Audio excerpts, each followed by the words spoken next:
I think maybe in the third round, though, you could take Ricky Pearsall of Florida. He came into the Senior Bowl with a fifth-round grade, and I'm telling you, Josh, he just shined during the practice week. And what I mean by shine during the practice week is if you are a guy that plays a position like wide receiver, and if you bring in all these cornerbacks and safeties that are all high level, they're got half the first round, half the second round, half the third round, plays in the Senior Bowl. So if you bring in all these high quality elite defensive backs and you shine against them in practice 3 days, then all that can do is elevate your draft status. The game has something to do with it. But the problem with the game is there's so many people. Like there's 3 quarterbacks on one team and 4 quarterbacks on another. Well, one quarterback is only going to play a quarter. Right. And it went in with the starting unit that they decide would start. But if he goes out and somebody comes back in and then half the offensive line goes out, you've adjusted what kind of skill is on the field and the strength. So, but Ricky Pearsall out of Florida, he just had a phenomenal week. He's got this natural ability that he can separate, and I think he's going to be a slot player. He's not very big, but he exhibited great flexibility, and he seems to be a little creative in his route running. He makes very sharp cuts. A lot of players don't do this, especially tight ends or bigger wide receivers don't make sharp cuts, but he does. And he was able to fool guys.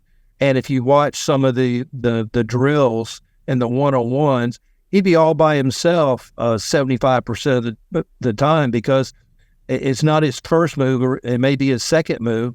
He just completely fooled the DB, and he's got excellent hands. Whatever was thrown to him, he caught.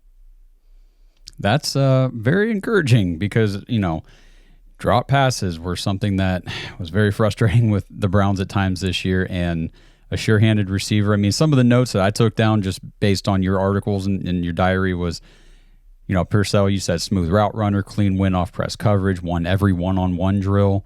So, so you're thinking, did you say he came in at a 5th round grade and you're thinking now 3rd? Correct. Okay. Before the Senior Bowl. So see, he was on my fringe in my list.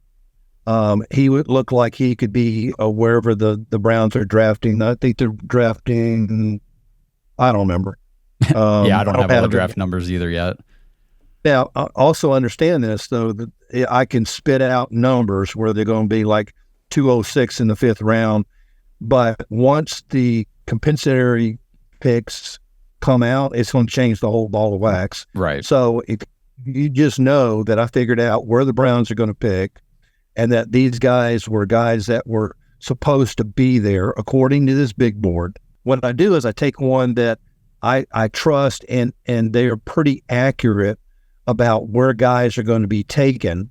Now, this is before the Shrine Bowl, and this is before the Bowl, and before the Senior Bowl, and for the Combine, before pro days. All of that can change a guy, because all it takes is for a guy to run a 4.4 and then at the Combine run a 4.3, and all of a sudden everybody wants him. Yeah, that's you've seen that.